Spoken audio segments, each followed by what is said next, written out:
A você que acompanha a TVI em suas multiplataformas, pelo YouTube, pelo app, pela TVC, chegamos a mais um encontro do Naquela Mesa Entrevistas. Programa que vai ao ar toda terça-feira, às 21h30, e todo sábado, às 18h30, sempre com a personalidade da arte, da cultura, sempre falando da inquietação da nossa gente, através de um imaginário que pulsa a arte, da região Grapiúna para o mundo, promovendo encontros do local para o global. E hoje, esse encontro se reveste de uma atmosfera toda especial, porque eu vou receber hoje aquele que talvez seja o mais provocador dos artistas brasileiros. Uma história que se confunde com a história da música popular brasileira. Inquieto, produtivo. Ele diz que não tem carreira, tem correria.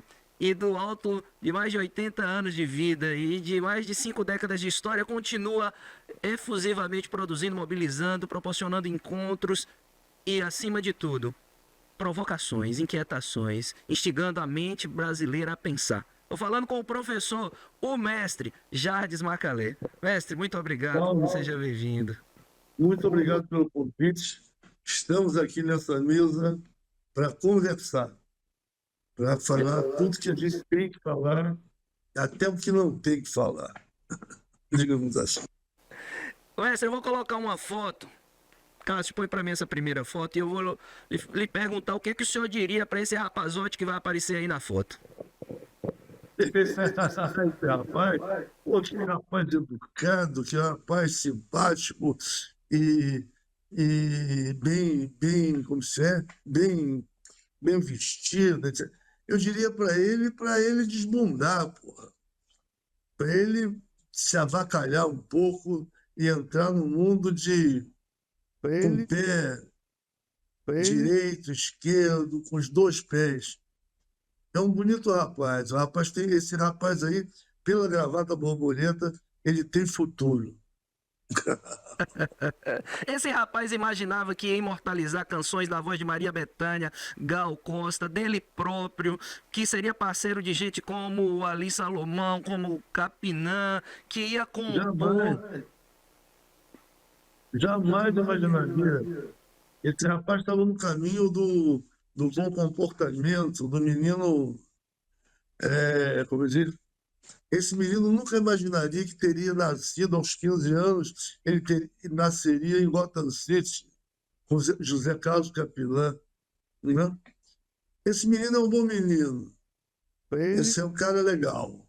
E Você vê que quando é que a transgressão, a insubordinação, essa inquietude se apossou definitivamente desse menino e ele se torna Jardes Macalé? quando ele encontra com Capinã e começa a compor coisas com o Capinã, basicamente, como Gotham City, que foi para o Festival Internacional da Canção, lá em 1968. Mas esse menino já havia se subordinando em vários momentos. Quando ele foi expulso do colégio militar, por exemplo. Esse menino foi expulso de vários colégios. Os colégios que ele estudou, no Colégio Meli Souza, aqui no Rio, Colégio Malé Soares, Colégio Militar, que foi o último, e concluiu os primeiros estudos, no Colégio Rio de Janeiro, que aí já era uma. Mas foi diante também, só concluiu quando fez um plano de cola para os coleguinhas, um plano infalível de cola. E aí ele partiu para essa coisa toda da música, que ele se apaixonou por música. Mestre, como é que ao longo dessa trajetória o senhor, na verdade, de onde, quais foram as referências e as inspirações para contestar o politicamente correto?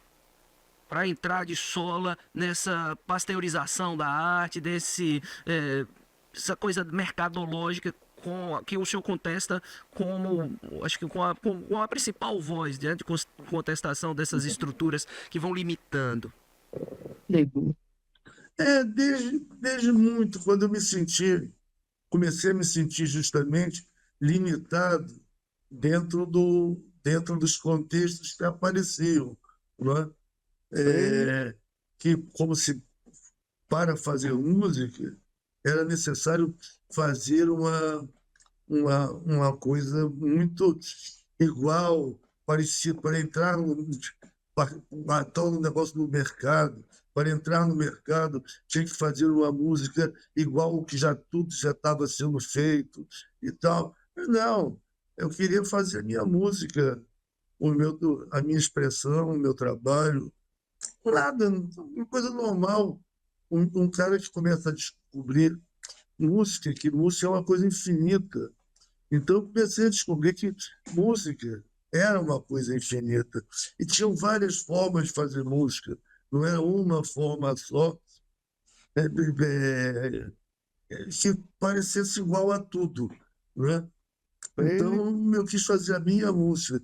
E descobri que eu era diferente das outras pessoas, que minha música naturalmente saía diferente das outras músicas, por ser a minha música. Né?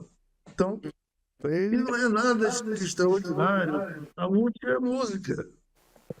Mas a sua genialidade, ela se expressou no cinema, na música, em todas as vertentes e todas as modalidades sobre as quais o senhor se dedicou a construir. Vamos passar um pouco algumas imagens para a gente ir ilustrando parceria, para a gente ir ilustrando numa ciranda, sem muito roteiro, mas com essa liberdade que sempre permeou a sua trajetória. Quem são essas pessoas? Qual o papel delas, esses discos e a importância de tudo isso ao longo de mais de 5 décadas de carreira? Coloca mais imagem pra gente. O senhor quis ter uma banda com mulheres. Eu li isso numa das suas entrevistas. As moças, as meninas da banda, eu fiz uma banda só, uma banda feminina, só de mulheres, coisa que o Itamar Assunção já tinha com a banda dele, que era as, como é que se chama? As, as meninas da banda dele, pô, que era toda feminina. Eu adorava aquele formato, aquela forma do feminino tocar, porque vira uma coisa tão bonita quando você está tocando e olha à sua volta, olha para trás. Então, aquelas mulheres tocando mesmo, tocando de verdade, firme, forte. Então, eu sempre tive vontade de formar uma banda feminina e finalmente consegui nesse ano passado, na realidade. Né? A Uva Itamar, a banda de Itamar, eram as orquídeas do Brasil. E essa orquestra feminina com o senhor é Coração Bifurcado, né? Essa banda feminina. Elas estão na banda do trabalho chamado Coração Bifurcado. Coração Bifurcado. É esse mesmo. Esse coração bifurcado tá pulsando arte, ainda criatividade, mas ele tá com a fúria que sempre lhe acompanhou para denunciar as mazelas sociais, não tá? Também. Sempre faz parte. O que a gente, vida é vida. E aí, onde houver vida, há coração. E onde houver coração, ele está pulsando dentro das várias formas de vida né, que existem. Né? Como é que o senhor está vendo um certo recato, para usar uma palavra assim politicamente correta, um certo recato dos artistas em se manifestar diante de algumas das atrocidades que a gente está vendo no Brasil e no mundo? Por exemplo, o avanço de uma extrema-direita ultraconservadora que nega a ciência, que nega a arte, que elege como inimigos a educação, a cultura, que precariza processos. E, assim, os artistas estão no todo, assim, mas a gente sabe que tem focos de resistência, mas tão calados, deviam estar falando mais. Não sei, mas é a consciência que faz com que as pessoas se coloquem, né, nesse mundo tão conturbado assim, tão louco, porque o artista é a antena da sensibilidade, né? O artista é a ponta que fala, que revela, que vê e denuncia essas coisas. Eu acho que o artista é que tem que ser a ponta dessa história de revelação, né? Se existem artistas que são verdadeiros artistas que não revelam isso, eu acho que é uma perda muito grande que a humanidade sofre com não ter pessoas com sensibilidade colocando, denunciando e mostrando a insensibilidade em que o mundo está vivendo, em que esses momentos do que o mundo vive.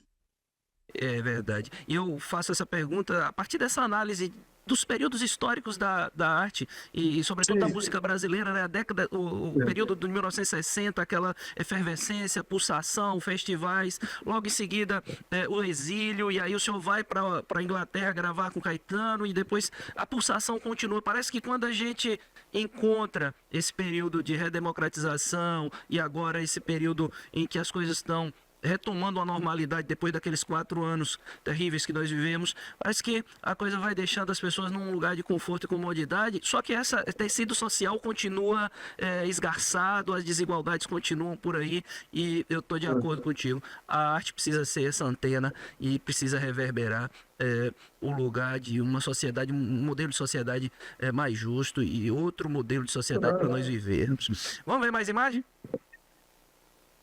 Coloca mais um aí pra gente. Essa é Coração Olha, Bifurcado? Coração Bifurcado, tá aí. Tá em plena ação. Põe mais uma pra gente, eu quero falar de parcerias. Olha só, aí é parceria. Eu gostei dessa imagem, tá lá no seu Instagram. Aí é parceria. É Jardim Macalé, o nosso super-herói.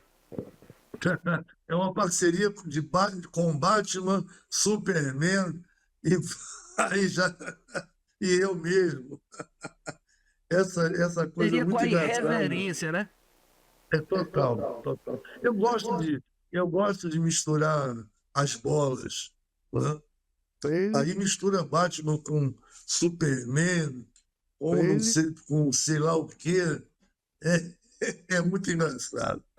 Ô, mestre, na composição, vamos pensar na composição. Como é que o senhor consegue fazer esse diálogo entre irreverência e indignação, com a sensibilidade e com essa costura fina que resulta da obra que o senhor compõe? Olha, eu não sei como. Eu só sei que é uma coisa que já está no inconsciente. Na hora que eu começo a trabalhar, começo a compor, começo a buscar a coisa na composição, ela própria se faz. Eu acho que ela se faz por si mesma. Ela vem vendo por si mesma. Eu não planejo nada. Agora eu vou fazer assim, ou como eu vou fazer assim, a não ser que seja que eu faça música, por exemplo, para cinema ou para teatro, uma coisa encomenda, uma coisa encomendada. Aí a música sai com um sentido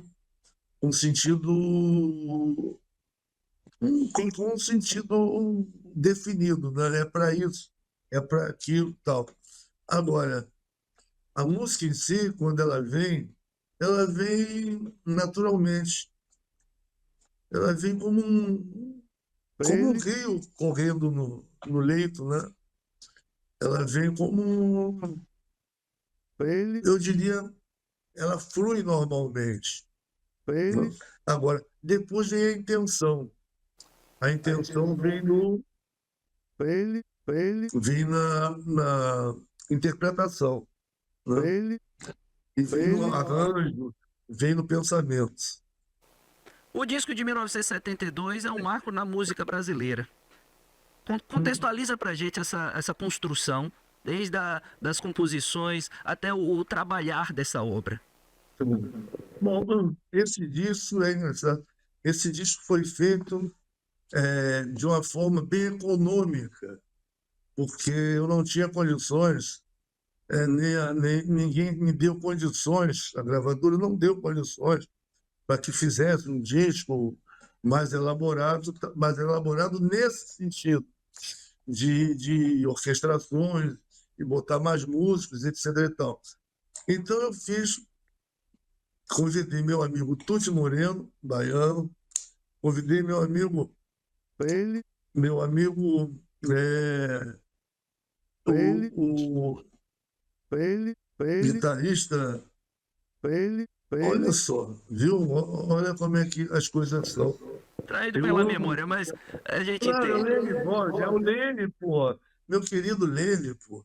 Trabalhamos tanto, fizemos tantas coisas, que é um músico excepcional, maravilhoso, tanto quanto o Lene, e os convidei para fazer um disco, que é esse disco, aproveitando as composições que já tinham sido feitas naquela época, com José Carlos Capinã, Duda, o Ali, todos baianos, no caso, né? E, e algumas coisas minhas, próprias minhas, e fizemos um roteiro de músicas, o material que se tinha, e montamos um trio. Esse trio era eu no violão e voz, Tuti Moreno na bateria, e o Lene Gordon na guitarra e no baixo. Primeiro ele gravou com baixo, nós gravamos violão, bateria e baixo e voz, e depois ele botou violões em cima. Eu pedi para o Glenn botar, em vez de guitarra, porque ele é um grande guitarrista, colocasse violão com cordas de nylon. Aliás, minto, violão com cordas de aço, para ter aquele timbre de violão elétrico, entre aspas, no caso. Né? E fizemos de uma forma livre, porque a gente ensaiou muito entre nós durante algum tempo. E quando entramos no estúdio, nós entramos com uma coisa mais ao vivo, quase que ao vivo, porque gravamos o trio, a voz, e depois colocamos o baixo em cima, o baixo não, colocamos o violão com cordas de aço em cima e fizemos o complemento, alguns complementos. Tal. E aí fizemos o disco, sem nenhuma pretensão a ser um disco extraordinário, excepcional, ou alguma coisa excepcional. Simplesmente registramos o que a gente estava vivendo naquele momento, musicalmente. Eu acho que a leveza de não esperar nada tão grande é que deixou vocês à vontade para fazer algo tão relevante, porque todas as revistas especializadas, toda a crítica coloca esse disco como um dos mais importantes da música brasileira. E tudo que Jardim Macalé faz é um acontecimento. Os discos subsequentes vêm fazendo toda essa provocação e esse movimento. Vamos botar a imagem para a gente continuar a conversa ilustrando aqui com material de primeiríssima. Aí, agora vamos falar. Qual é a síntese desse lance? A síntese desse lance foi um grande encontro, um dos melhores encontros que eu tive, justamente com o João Donato, uma pessoa que eu sempre tive na minha formação, uma importância muito grande na minha formação, uma admiração por esse músico extraordinário, né? E tive a oportunidade, finalmente, me convidarem para fazer um disco, gravar, participar de um disco com o próprio João Donato. E não contente com tudo isso, ainda fizeram essa capa maravilhosa, nós dois na selva, a maneira do Acre. Ele é acreano, eu sou carioca. Nós, nós vivemos na selva. Né? Isso é uma provocação terrível, fantástica. E o nome do disco, síntese do lance, quer dizer, é um pouco disso, né? O lance é um lance, e esse aí é a síntese do lance. Maravilhoso, maravilhoso. Mestre, vamos falar da potência desse encontro com o Ali. Quando é que vocês se conheceram e como foi esse processo de estar afinando a parceria e constantemente produzindo juntos? Eu conheci o Ali aqui no Rio de Janeiro. O Ali morava, aliás, com Duda, Carlos Eduardo Machado, também poeta, que escreveu Hotel das Estrelas e tal. Eu conheci o Ali e fizemos uma grande amizade, né? Assim, Fiz o natural, porque o Ali era uma pessoa muito intensa, muito, né, forte. Era fácil de fazer amizade com o Ali. Assim como também era fácil brigar com o Ali. Era muito fácil. Mas era fácil também recompor a amizade. Nós tivemos essa amizade, e como ele era um grande poeta, um poeta muito forte, nós fizemos, ele me mandava letras, e eu ia musicando essas letras, e buscando a intensidade dele, né, da poesia dele, musicalmente. Queria botar musicalmente tão forte quanto os poemas dele, as letras dele. E, e nós fizemos várias músicas, e tanto que ele fez também, além de várias músicas que fizemos, ele tentou fazer um projeto que chamava-se Mordeza Romântica, que era a coisa, o humor, Pedro, a coisa da mordeza das relações amorosas, né? Um humor, amor, humor e mordeza, né? E, e fizemos várias canções muito fortes e muito bonitas, algumas bem estranhas, inclusive, mas muito fortes. Eu tenho um disco que no final eu juntei todas as músicas, Macalé canta o Ali Salomão, né? Que juntei todas as nossas canções e botei num LP só. E a nossa amizade era assim, era dia e noite, saindo por aí, nas noites, bebendo e cantando, e seguindo a canção. O que eu posso falar do Ali? Eu amo o Ali. Foi uma pena que ele fosse tão cedo, inclusive. Vamos a esse encontro e tudo que resultou desse encontro. Esse encontro foi um encontro favorável à vida. A Foi um vida. encontro favorável à poesia, à música. Foi um encontro totalmente positivo. Sem dúvidas. Coloca mais uma imagem pra gente aqui, meu povo. Olha aí. Olha aí, velho.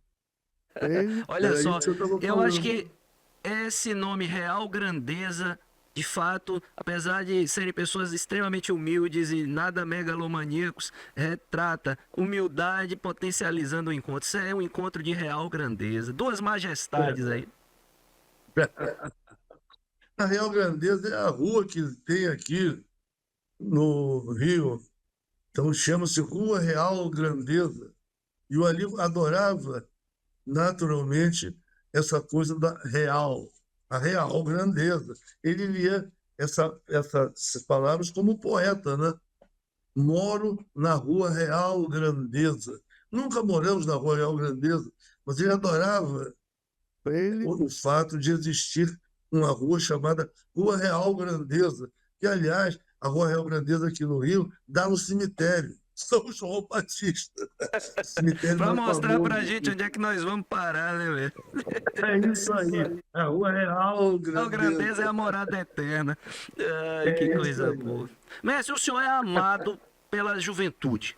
O senhor, eu acompanho suas Que redes bom. sociais assiduamente. O senhor está sendo convidado para festival de música que a molecada está fazendo, é cinema. E assim, eu vejo aqui na Bahia a nova geração, principalmente nos cursos de comunicação social, de artes. O senhor é uma figura que transita assim com desenvoltura no coração da meninada. Essa irreverência, Que essa bom. leveza, mas também aquela verve contestadora que está presente na sua obra e nos seus posicionamentos. Eu quero saber o seguinte: é aquele menino que apareceu no começo da entrevista que ainda está pulsando aí dentro? E para onde vai essa meninice? Completamente.